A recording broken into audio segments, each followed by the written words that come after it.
This is KC Sports Network, proudly presented by Emprise Bank. And we're back, One Board Away podcast here on KC Sports Network, brought to you by Emprise Bank, our partners in Possible. Member FDIC, eternally grateful for their support, your support, and the support of my pals Joel Penfield, Josh Keiser. Josh, you were awful giggly to start the show, so I'm going to ask how you're doing first of all.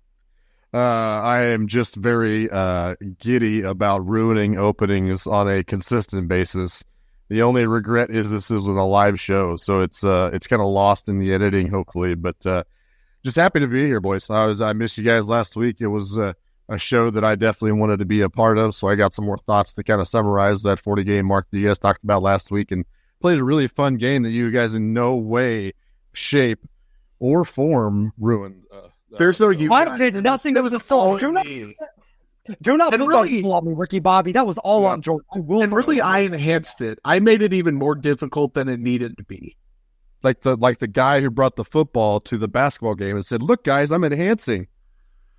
Yeah, Joel, how are you this week, sir? I'm doing pretty good. Been a fun week of baseball. Finishing up a West Coast swing, coming back here this weekend, and still a lot of good stuff to like. Jordan, how are you doing? I'm good, man. The Royals are 4-2 since last time we talked, so everybody is not falling susceptible to Twitter or X or whatever you want to call it now, and the bad takes there and the negativity. So everyone's spirits are mostly high. The Royals played Milwaukee, then the Angels 4 times, and then Seattle on Monday. We're not going to do a bunch of live updates like we sometimes do. We've gotten made fun of for that, which might be more incentive to do it even more often. Absolutely. I'm leaning into that. Yeah, we might have to stick to those for live shows, but they are playing again on Tuesday. I have a couple things that jumped out at me over the past week. I guess really one thing that I can get into later, but I do want to kick it to Joel. Do you have any overarching assessment of any of those games, including maybe Monday against your Seattle Mariners? I mean, George Kirby is George Kirby. He's really, really good. This is going to be a really tough test for an offense that has been very feast or famine. And you got Logan Gilbert tonight, and Logan Gilbert would be probably a 2 on most teams, and he's the 3 for 3, maybe 4 for Seattle. And then I believe it's going to be either Brian Wu or Bryce Miller on Wednesday. I don't quite remember. Wu left his start, so I'm not 100% sure. But again, Bryce Miller will probably be a 2 or 3 on most rotations, and he's their 5. So this is a significant test and it's also a significant test for the back end of the rotation. The Mariners offense has started to show some signs of life, so Michael Wacha and Alec Marsh have a pretty tough test. I hope they can sneak one out of this. It's still, that would put them at a winning West Coast swing at 4-3. That's good with me, considering they took 3 of 4 from the Angels, a series that they needed to take 3 of 4 from at a minimum. But once again, and this is a point that I've made in the past, but this goes back to the Brewers series. We were recording when the Royals got the gut punch and James McArthur gave up the homer to take the lead, blew the save. Someone jinxed him, by the way. After someone totally jinxed him by trying to say good shit about him, yeah. My hand up accountability on that. That's my bad. But then I was able to go and cover the game on Wednesday. And so I, went into the clubhouse during availability, and it was a pretty laid back group. Everyone knew, hey, we put last night behind us. It's a new day. Let's go and attack and go win the game. And they did. The resiliency of this team continues to impress me. And that is the type of stuff that makes me believe what they're doing is going to continue. And this isn't going to backslide on us too significantly because they have done such a good job of bouncing back from those tough losses that in the past have spiraled into 5, 6, 7 game losing streaks. And then where are we at? They just find ways to win. They got punched in the mouth on Saturday in Cole Reagan's start, and they turn around. Seth Lugo gives a masterful performance. We're going to talk about him later. And you find a way to win a series instead of getting a split. Like that's the difference between those average teams and good teams, being able to bounce back from those types of games to win, even against subpar opponents. Like that stuff matters, and that's the stuff that I like to see moving forward. Yeah, I was kind of the same way. Like the good teams beat the bad teams 3 out of 4 games, and then they get competitive against teams that should be postseason bound, and that's definitely what this team has been seemingly this year. And I'm probably like many fans here where I just keep thinking the floors are going to drop out for any minute now. Usually it's like, after a bad loss, and then they roll and lose 4 or 5 in a row, and they can't stop the bleeding. That hasn't happened yet. They've responded every time that they've kind of got punched in the mouth, like Joel said. Now I expected the West Coast road trip to be the bane of their existence like it usually is. So far, so good. It's not too shabby. We got a couple of games that we'd love to get from Seattle here. But again, Seattle's a good team. I love that rotation, Joel. I know they're kind of your second team here, so I'm very jealous of the young core that they have put together. So it is they should have a good team for a long, long time. And if we could rip off 1, maybe 2, we get a little greedy and rip off the next 2 against Seattle, that would be great and huge for this West Coast road trip. So moral of the story is the Royals keep hitting totems that have been trap doors that would lead to multiple games lost in a row in the past, and just haven't done that this year. So that's very, very good to see, very, very encouraged by it. So that's my big takeaway for this last week. Yep, absolutely. You guys hit on both of the things that I was going to mention from the past week. The first one being Seth Lugo, just absolutely dominant on Sunday against LA. 8 innings, 12 strikeouts, 5 hits, 1 earned run. He was just great. He was absolutely fantastic. He didn't need a ton of run support. He didn't get a great ton, more than enough to win with how good he was, though. And then Alec Marsh coming back off the IL.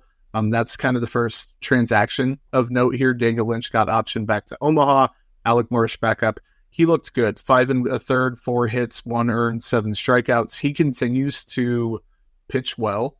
Not only for number 5, like he's putting like number 3, number 4 on a good team production out there right now, and is pitching really well. So I don't know if it's necessarily going to stick, and we can keep saying that about a lot of guys on the pitching staff and even in the lineup, but really at a certain point, it borders on, I don't know, it's not delusion, because I don't think it's delusional to think that the Royals can still finish with like 77 wins or something, like fall below 500 at the end of the year, even a little bit worse maybe, but I think it's almost rude to ignore what they're doing right now and act like they don't deserve props for what they've done, because they do. And a guy that could help them down the stretch, potentially Chris Bubic, the other transaction, he started his rehab assignment. He pitched on the 7th, and both of these are 1-inning appearances. The second one, he gave up a home run, 1 earned run, but 3 strikeouts. He has 5 strikeouts in 2 innings, so that's good to see. Nothing too crazy there yet. He'll obviously get a few rehab stints or rehab starts, rehab appearances in before moving on up and then coming back in probably a couple months. But I think the only way to look at the Alec Marsh return and then the Bubic kind of debut, so to speak, is with positivity, Joel.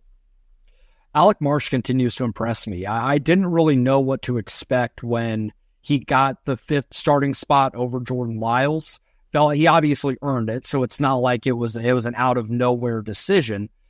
But I didn't know how long he would be able to hold up, that he would be able to be a solid 5th starter for this team. And he has given them everything that they could ask for. He's getting into the 5th inning with regularity.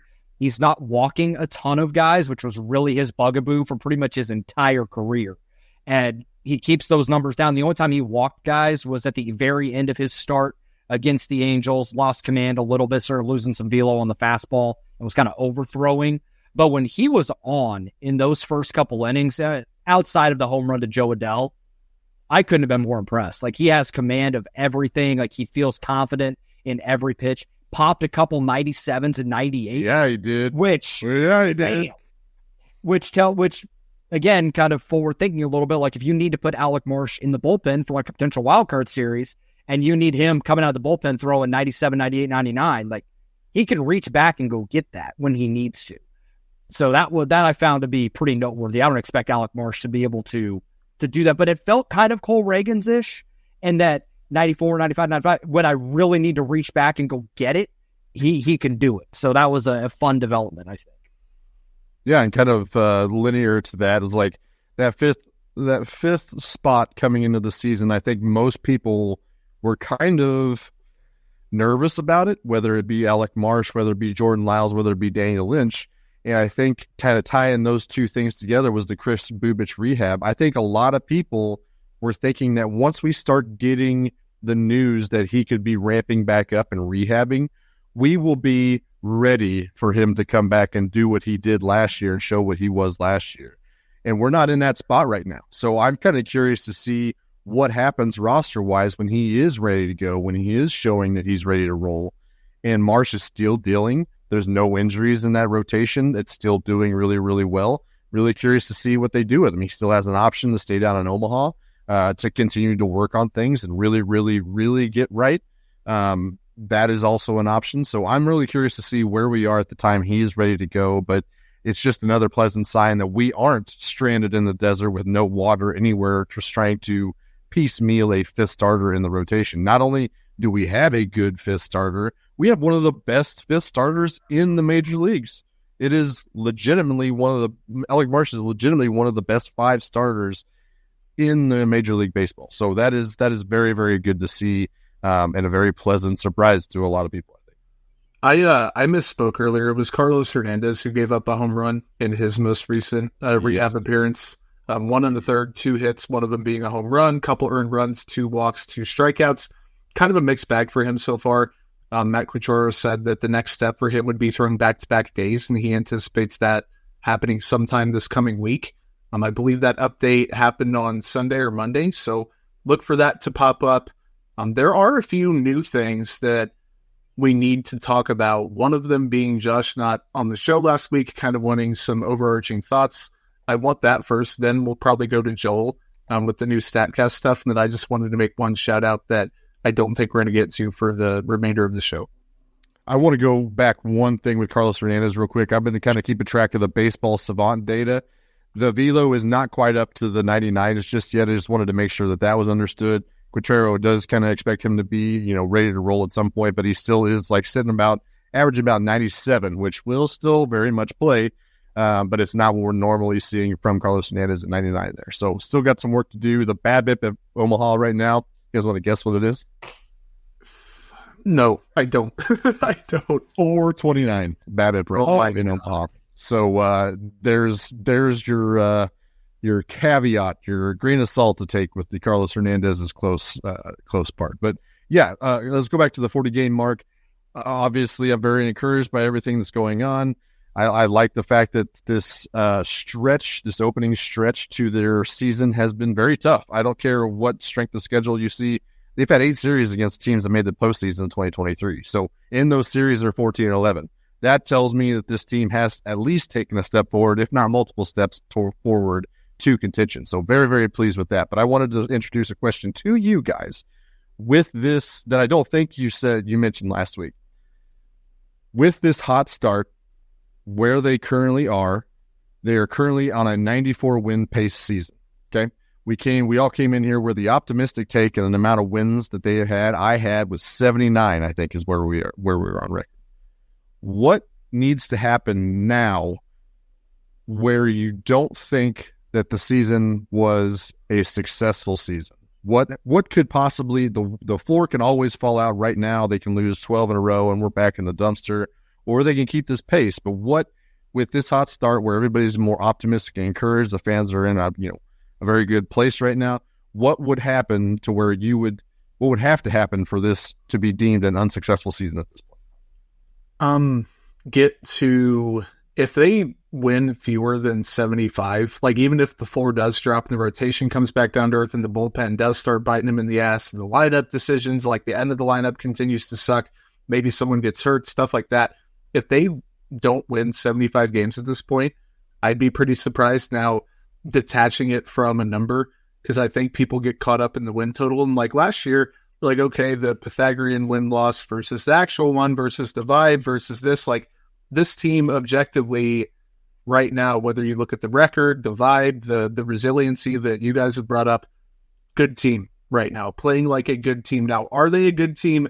That's the rest of the season to determine. At a certain point, I don't know when that cutoff is that it's going to click for me. Be like, okay, they just might be a good team. I don't know if that's the 81 game mark or whatever, 100 games, what have you. I think that they need to. Last year was the evaluation year, right? Quote unquote. This season, technically, kind of still halfway in evaluation year. They need to know exactly who goes where. And the gray area guys like Michael Garcia Is Hunter Renfroe going to be on the team next year? What's Brady Singer going to be? Is he actually a legitimate number 2, number 3, or is he more like your number 5? What's Daniel Lynch's place long-term? Like, really getting answers to the in-between, regardless of record. I think if they get bad answers to all of that and the team is also not good, then that's when I would say, okay, that's not really a true success. So not a lot. I mean, I think already this season has mostly been record-wise a success, but still plenty of stuff to figure out.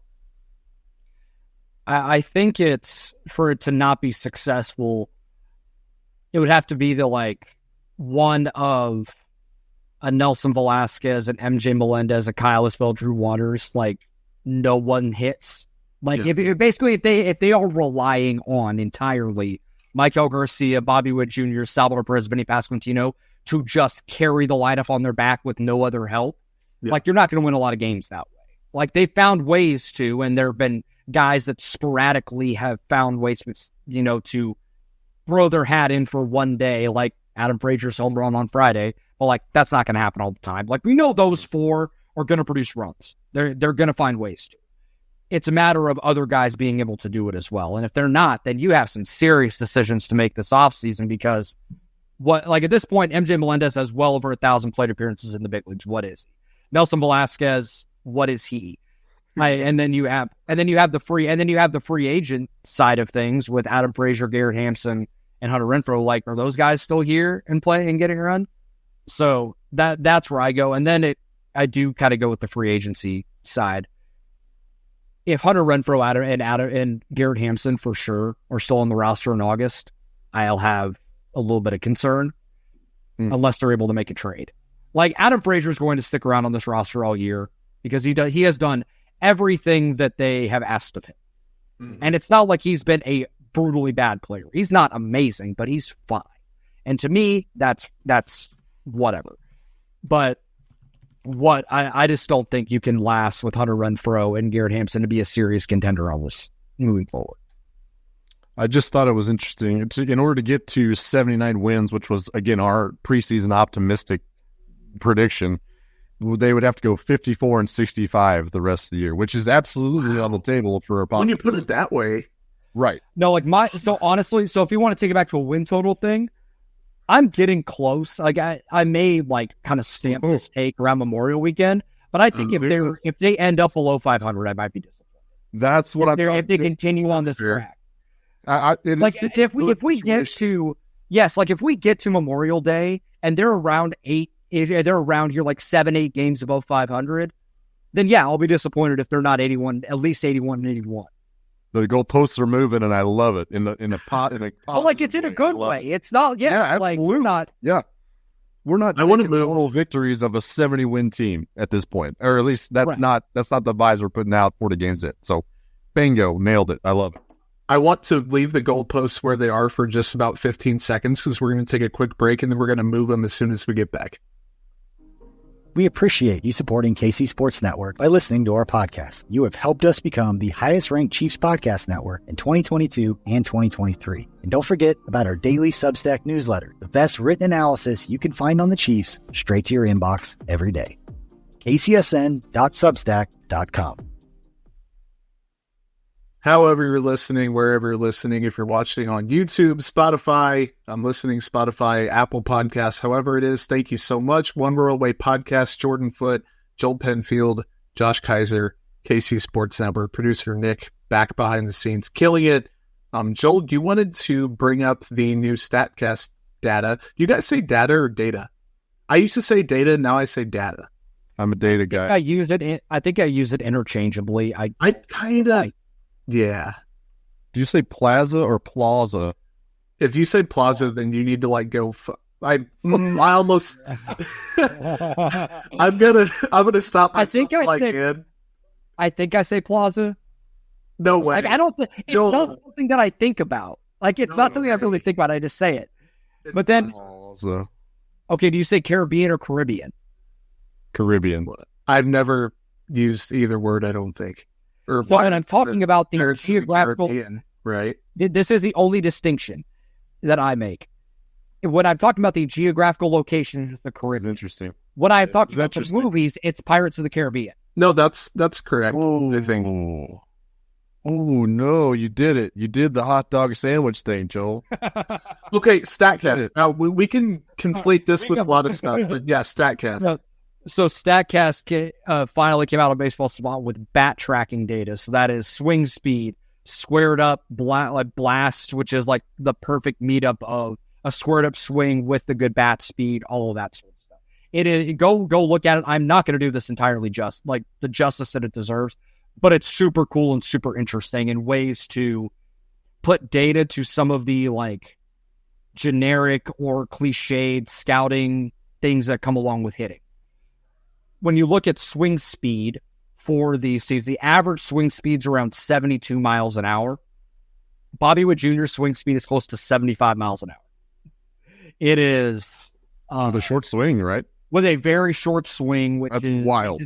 With a short, so when you look at short versus long swings, a shorter swing is going to keep the barrel in the zone for longer, so you have a better opportunity to hit the ball. A longer swing, the barrel's going to cast, and it's not going to stay in the zone as long, so your opportunity to square up a ball is a little bit less. It's not like you don't square up a ball, but it's your margin for error is a lot greater, or a lot less. Sorry.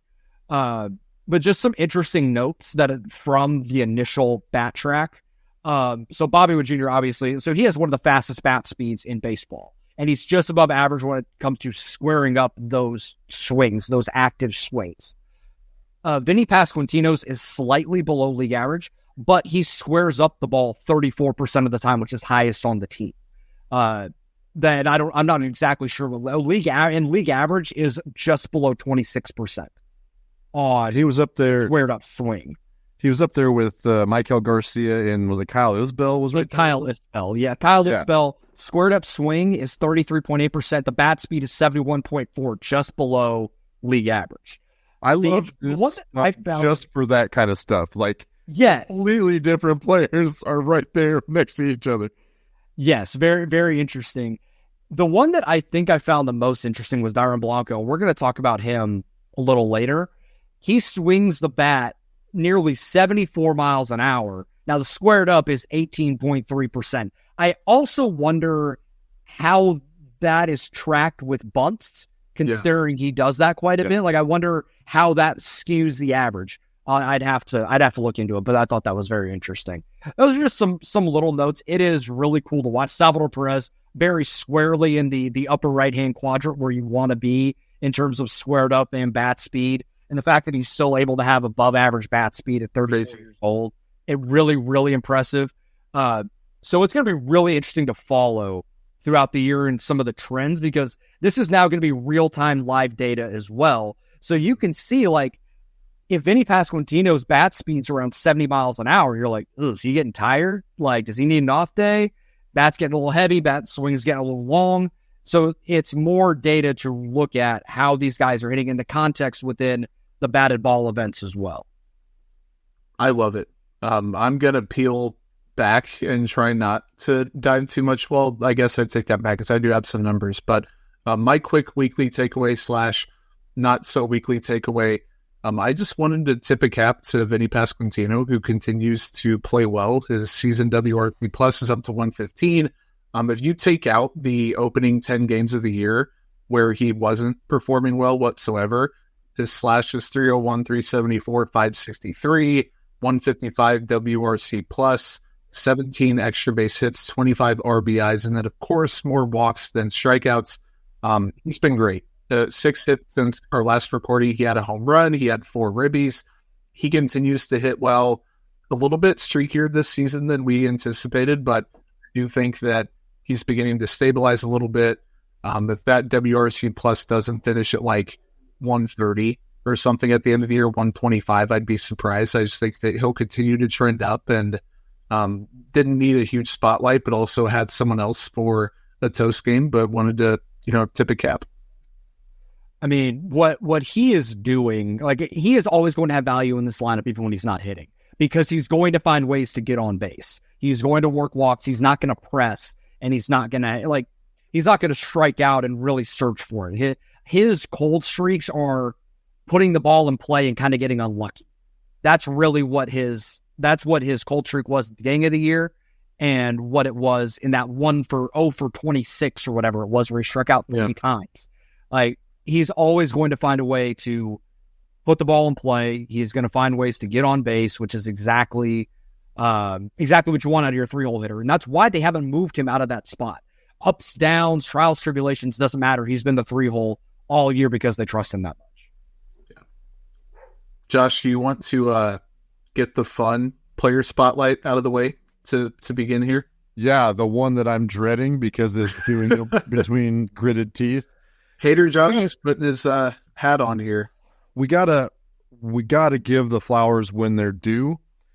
Kyle Isbell has been down with a stomach ailment the last, 2 or 3 days it seems. But Garrett Hampson has been getting quite a bit of run, played in all but one game last week, and he started 3 of them. Then he substituted twice pinch hit, which is wild to me, and then a pinch run situation, which is kind of what he's been doing. But he went 4 for 12, 2 walks, 2 strikeouts, and 1 for 2 on stolen base attempts. There was a lot more better players and production happening, but Garrett Hampson did good Garrett Hampsoning last week, and since I don't think that is going to happen that often, I'm going to give Garrett Hampson my flowers that he deserves for this week.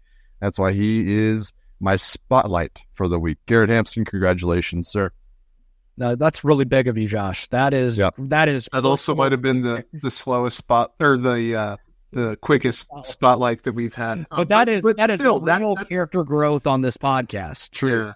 I will say though, soul searching. Really good for that one. The 2 Blands with him are mind-numbing. Because if you're a guy that's probably the 24th or 25th guy on this roster, and those are the mistakes that you're making, like that shortens the leash for sure. Like that's the kind of stuff that it just cannot happen.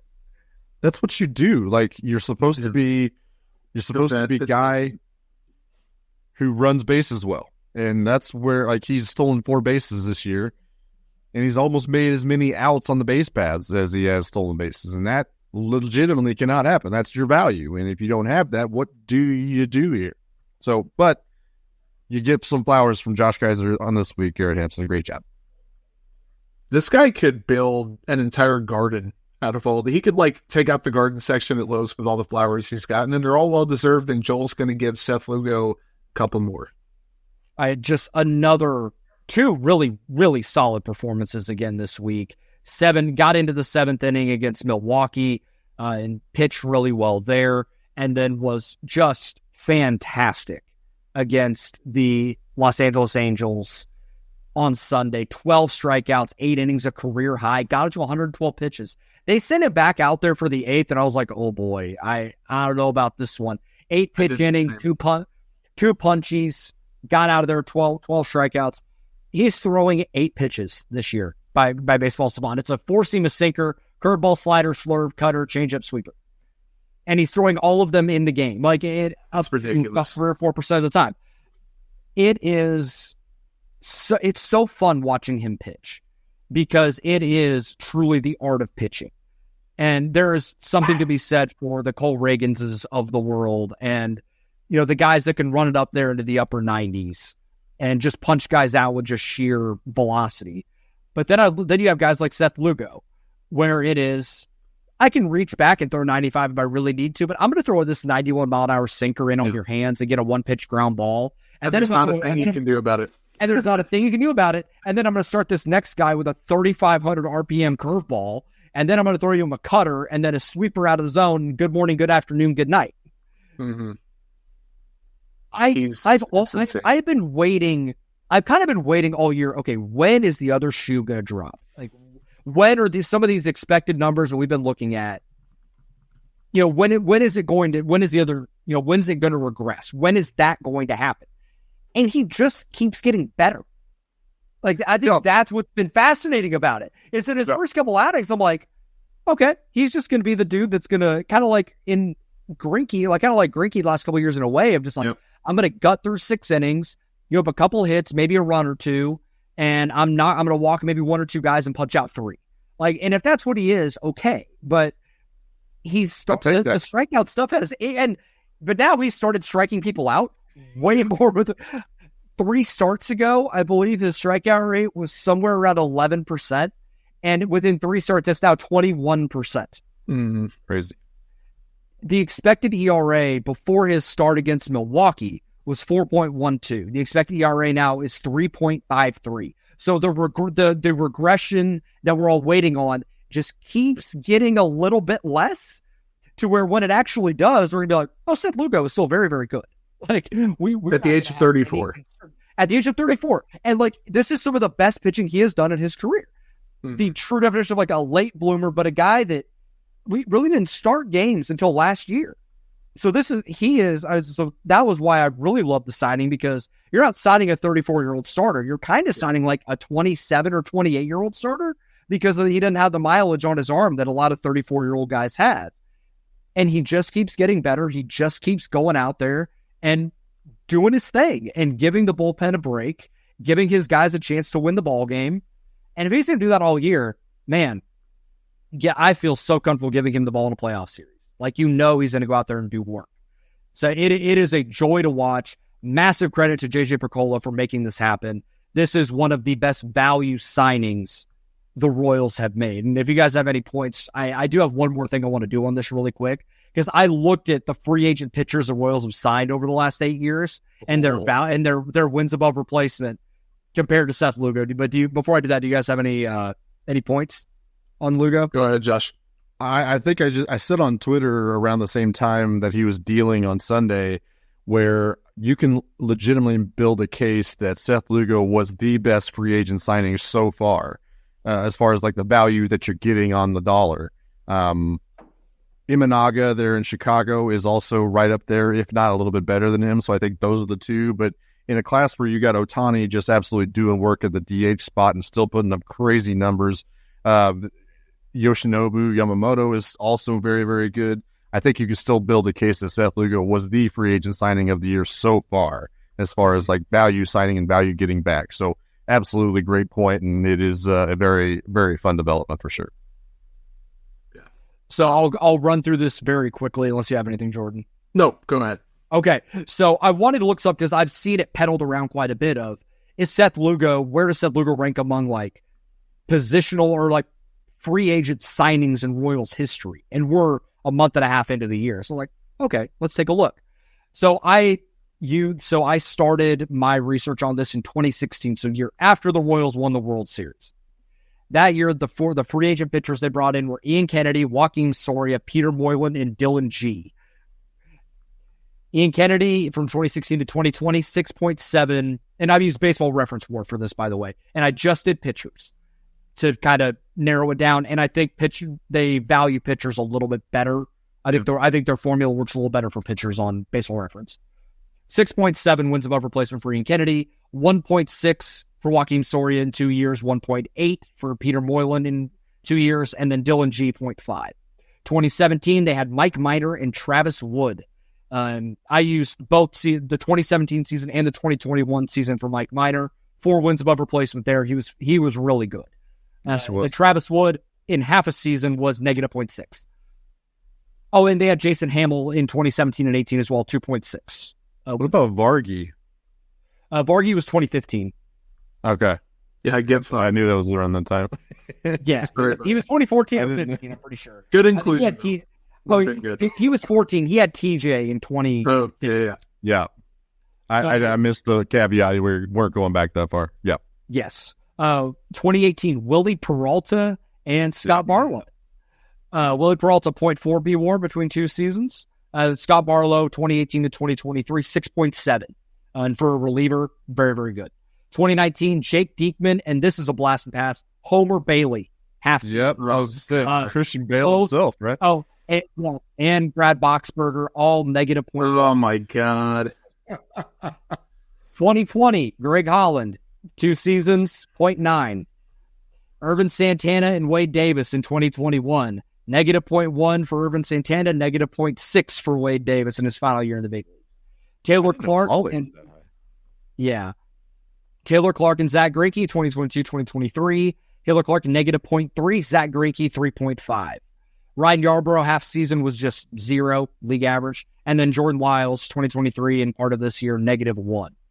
Seth Lugo, through a month and a half and about 54 innings, is 2.1. Yeah. It's ridiculous. And this is going to be over a 2-year deal. If he's going to surpass all of these guys in 2 years, if I had to guess.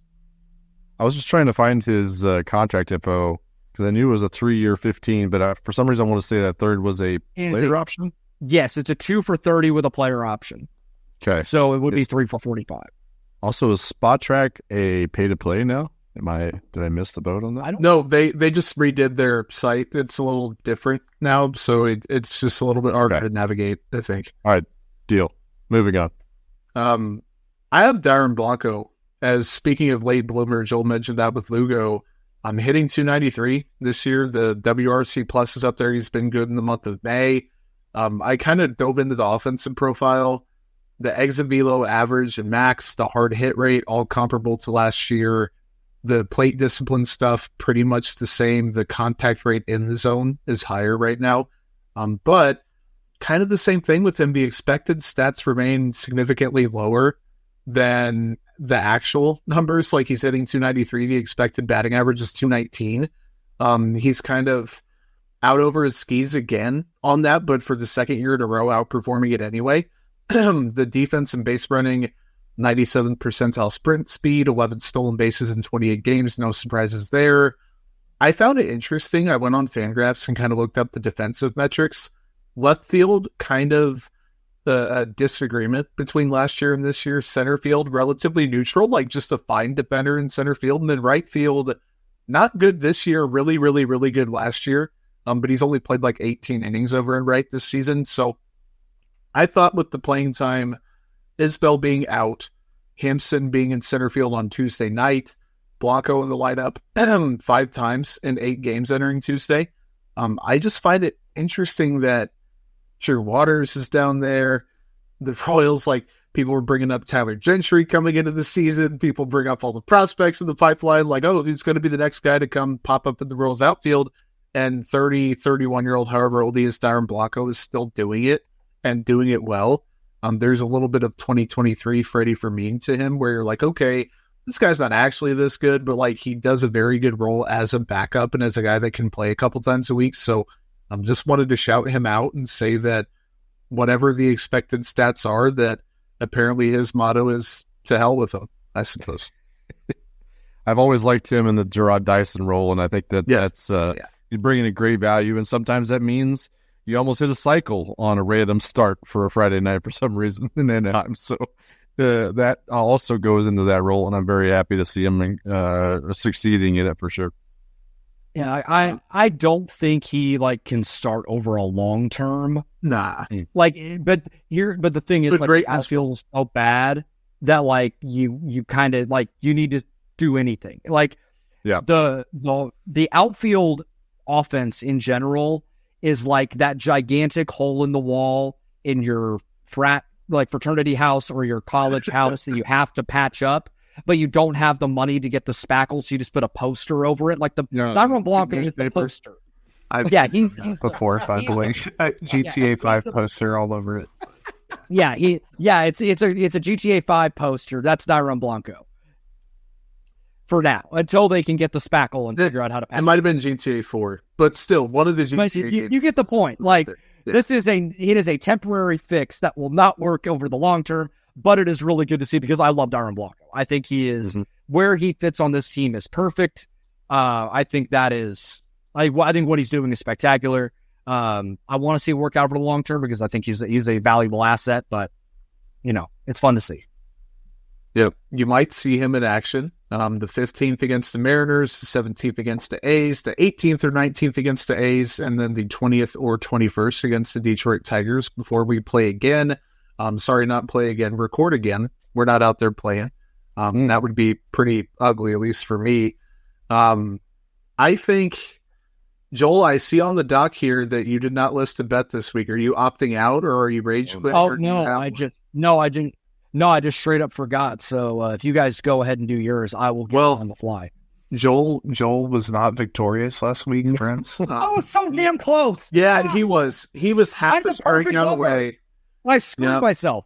Joel's now 1-5. Josh was out sick, and his caption is "You can't lose if you don't play." That is true. Yeah, right. So, Josh, you do have though a revenge bet for this week.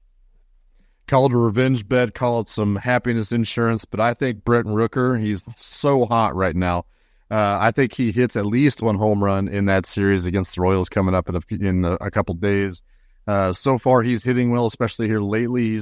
Can you guys guess what his F4 is over just the last 2 weeks? I think I saw you posted. It's like 1.1 or something. 1.3. Oh my God. I was going to bet like 0.4. I mean, my God. What the hell is happening? He is legitimately the hottest hitter in the Major League Baseball. I don't know why I keep saying in the Major League Baseball. In the major leagues with 1.3 F4 over the last 2 weeks. I think he goes Yabo in this upcoming series. And if he does it, that's a real shame. So there's my bet. I somehow skated by last week with Michael Waukee. He turned in a solid game. He did walk 5, but still got the dub anyway against a bad Angels team, up to 3-3 on the year.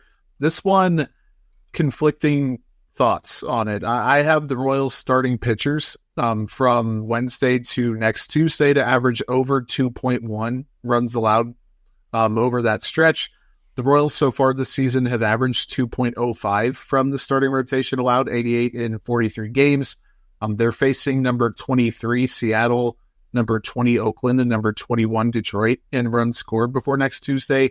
So I bumped it up a little bit to juice the odds, make people happy, not cheat. I also picked teams that aren't very good at scoring runs. So I think if this happens, it might be a pretty decent feat for me to get above 500, but now it's almost certainly going to fail, and the Royals are going to dominate over the next week. You going off of runs scored there and giving the ranks that way is interesting, but Oakland is the 13th highest WRC plus right now on the year. So I don't know how much of a hero you actually are. I don't appreciate you trying to gaslight us here. My cherry picking is for my purposes only, not for you, not for Joel, not for anybody tuning in.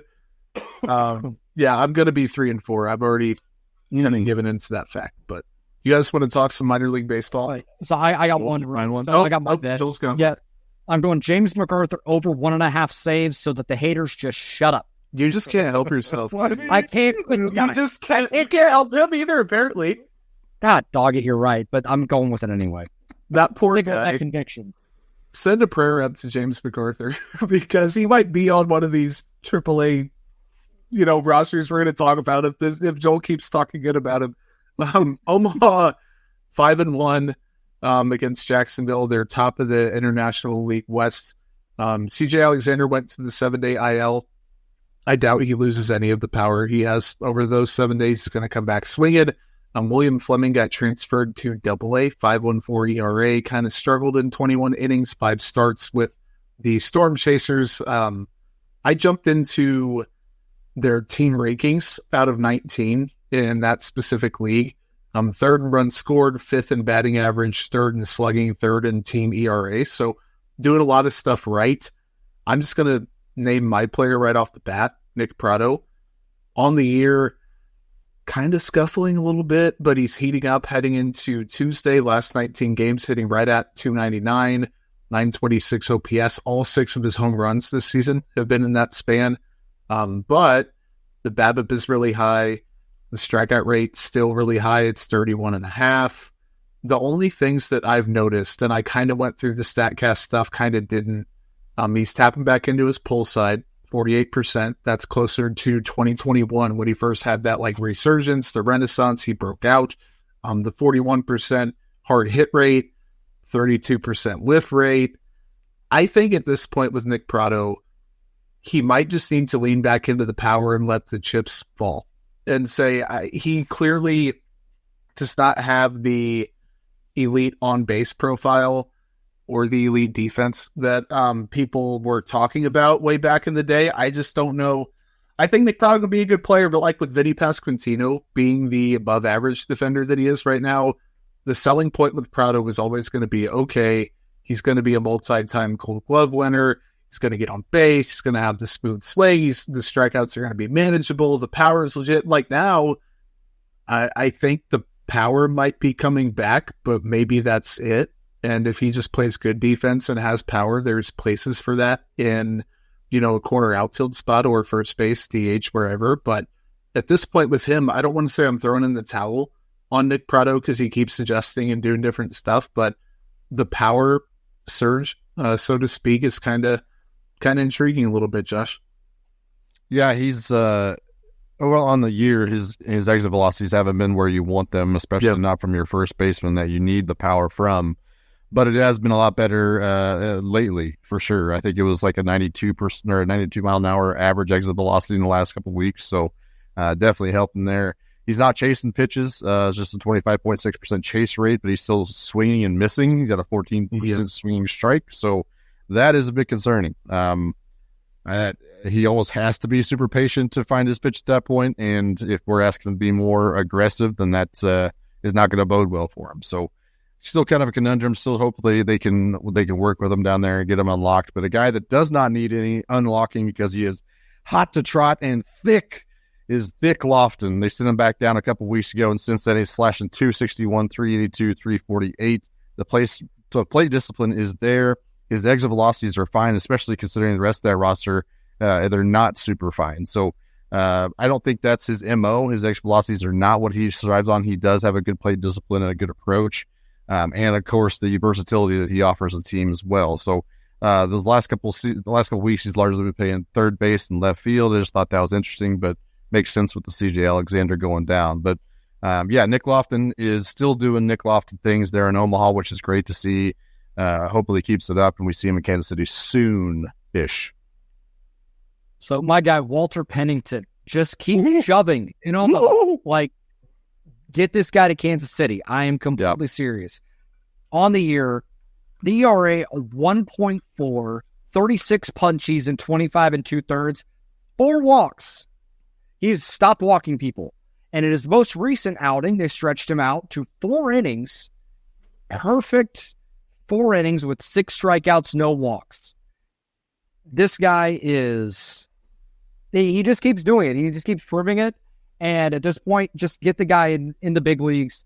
The Royals need a lefty that can get strikeouts because, as you know, Will Smith, 7 consecutive outings with scoreless, he has 1 strikeout in those 7 innings. So they need strikeout stuff from the left side. That would, besides Angel Zerpa. So I think Walter Pennington can fill that role. I've got one quick thing on Pennington. He's throwing his slider 57% of the time, primarily slider with Walter Pennington. It is a 46% whiff rate and a 39% chase rate. That is a ridiculous stat. And we're not like 2 weeks into the season either. Right. Like we're off and running. That is, he still would need to be added to the 40-man roster. I think there are some places that you can find that spot, but it is kind of getting interesting, especially with the guys like Carlos Hernandez to be activated. Chris Bubich is coming on the way up. I think Brince's rehab assignment's got to be soon. So there are spots that can be opened up, but it's kind of getting a little bit hairy depending on where you want to put Michael Pennington or Walter Pennington. So this little caveat there, I love Walter Pennington. AA Northwest Arkansas, 16-15, third in the Texas League North. Transaction roundup for them, Noah Cameron to the 7-day injured list. Their ranks out of 10 in that little league, 8th in walks, 4th least amount of strikeouts, 10th in stolen bases. The only things that kind of swayed one way or another for me. Caden Wallace, the number 2 prospect on MLB Pipeline. Everyone should be familiar with him, is my standout. 3 home runs, 13 RBIs, 126 WRC plus. You take out the first 10 games, and again, I did that for Vinny Pasquantino. 355 batting average. He's striking out 12.3% of the time. WRC plus is 169. The profile breakdown for him, the line drive rate's up 10% from last season. The fly ball rate is down 13%. Walking 8% of the time, striking out 19% of the time. So interesting stuff for him. Caden Wallace hitting the ball well. I'm obviously still a ways away from making his big league debut, but good returns for a guy that is slowly working his way up. Joe, you go. I agree with mine. Oh, you're good. So I'm going to give another Gavin Cross update because the last time we talked, I was like, oh boy, I don't know if this is going to work. Since the calendar turned to May, slashing 351, 442, 649 for a 187 weighted runs created plus. The power looks like it's coming back. He turned on a ball a couple days ago. Now I was like, sure did. That's different. That's fun. That's the tools are coming back. Like I'm not all the way back in, and I'm not all the way back in because he's still striking out 28% of the time. That's not great. He's walking 14% since May started. That's good. He's got to stop striking out because if he's striking out 28% in Double-A, we're going to see like a Nick Pratto type strikeout rate in the big leagues, which we saw like with all the power Nick Pratto has, he can't get to it if he can't make contact. So that's where he needs to work on next. But it seems like he's back to the guy that we thought he could be when he got drafted. Dude that hits for a lot of power, hits the living shit out of the ball, and can play a corner outfield spot in the big leagues. I think that profile is there. He's just got to cut down on the strikeouts. Yeah, 100%. I mentioned that I got a little greedy with mine. Starting off, since his first start, Chandler Champlain has been absolute nails. 5 starts since that first one, 27 innings pitched, 2.0 ERA, a 34% K rate, and a 5% walk rate. He is absolutely doing everything that you want him to do coming off of that strong season last year.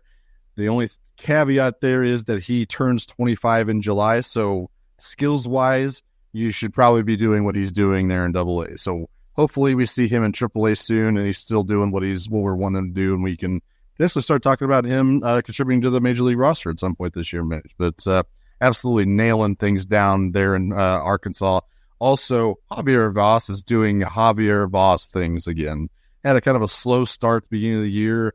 Still had a 112 WRC plus even with that slow start. But the last 2 weeks, 168 WRC plus, 24% walk rate, 10% K rate. Javier Vaz is doing Javier Vaz things. I love it so much. 350 slashing 353, 531, and 353 over that time. So as the profile kind of comes together, do we think that he could be Nicky Lopez? I mean, he might be a slightly better hitter, but not as good as a defender. So overall value-wise, could he be Nicky Lopez on a Major League level? I would love to find out. I like that. I mean, I don't see why he couldn't. Yeah, like, that's kind of where I'm at. I'm like, yeah. Not like a high bar to cross. Yeah. It is, no, but like there's a place for that. Yeah. Second base, center fielder. I mean, that's he probably is faster than Nicky Lopez, but I just love the approach so much. His bat to ball is legit. So hopefully we see him kind of getting that bump up to Omaha as well soon. Spencer Nivens got activated to High A Quad Cities, who is 19-14 on the year. Their ranks out of 12. They are first in team ERA, second in stolen bases, second in walks. The problem, third most strikeouts and dead last 10th out of 12 in runs scored. They just aren't putting up a bunch of numbers there. And my guy that is kind of contributing to that, hate to say it, Carson Roccaforte has not been faring too well. 193, 243, 348 slash. Remains a threat on the bases. He has 12 stolen bases in 31 games. Plays good defense. He has an outfield assist, no errors in center field. The problem is, though, the walk rate's down 10 full percent. The striker rate's up a little bit. The power is, quote-unquote, power. It's up 4 home runs and 156 ISO this year compared to next to nothing last year. But, man, this guy was someone, I believe me and Josh both had him really, really high compared to... I had him pretty high, too. Yeah, I think we all were really satisfied with what we had seen from him with the draft profile, and then immediately after that, we all liked Carson Roccaforte. No one's jumping off the bandwagon here, but that is an unfortunate spotlight, and a guy that I think has kind of been, he'll get it going, and he just has not done it just yet this season. Seems like there's been multiple times where he was like, okay, this is it. That's a solid hit. That's great plate appearance. That's it. He's going to get rocking. It just doesn't happen. But I got a little greedy again. I went 2 guys again, but also outfield in Quad Cities is Jared Dickey, drafted last year in the 11th round. Is that correct? Yes. I believe that's right. But on the year, he's slashed at 247, 375, and 484. Even better over the last 2 weeks. He's keeping his walks close to his Ks, adding some very easy power to that lineup as well. So Jared Dickey had a very strong long last couple of weeks, and I think he's a guy to keep an eye on as well. I think when you get to that 11th round that he was drafted in, that's when you can really start throwing money at guys again. So I think his prospect profile was a little bit higher profile than someone you'd expect in the 11th round. So very good to keep an eye on Jared Dickey. The other guy, I'm going to say it, 4th time in week 4 of me bringing him up on the podcast until he gets promoted to Double-A. Carter Jensen has another strong week, albeit a little bit low for him, but still 3 extra base hits, 4 walks, 4 strikeouts, and another stolen base, because that's what he does now. He just steals bases. He's 11 of them somehow this year. So get my guy Carter Jensen to Double-A yesterday. I want to see it. I cannot wait. Carter Jensen should be a top 100 candidate, a top 100 prospect, and look out. Let's go. Another guy that I think I want to see in Double-A before I really make a legitimate assessment on him is Brent Squires. Mm-hmm. The guy just hits. He just hits. So last year, and he's an older prospect. He's 24 years old. Spent all of last season in Columbia. He was a UDFA from the University of Oklahoma. Hit 15 homers, 69 RBIs. Nice, 133 weighted runs created plus. When he struck out, it was 29% in low A, and I was like, all right, like I don't know what this guy's going to be. Yeah. And he's gone to high A. He's cut the strikeout rate by 3%, and he's slashing 318, 419, 564 with a 171 WRC plus in Quad Cities. Not an easy place to hit early in the year in the Midwest where it's cold in Iowa. And 7 home runs, 18 RBIs early in the year, 129 plate appearances. And he's walking more than he did last year. First base only guy, probably. So I just want to get him to Double-A by like June. So that I can be like, okay, is this a guy that can actually is just a late bloomer and at 27 is just going to go to the big leagues and be a bench bat, lefty power guy, something like that? I don't know, but it is intriguing at least. I could see him maybe, if he keeps this up, like ending up on the back end of a top 30 after some graduations. But just got to maybe to keep an eye on as a non-prospect, so to speak, that's just producing and keeps doing it.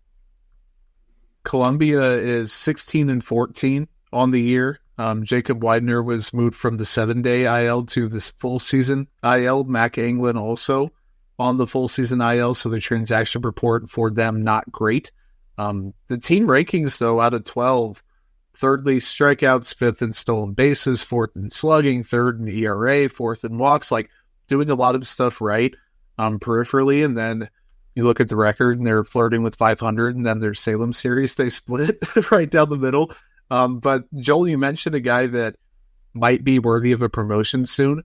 I think Daniel Vasquez is creeping up on the radar.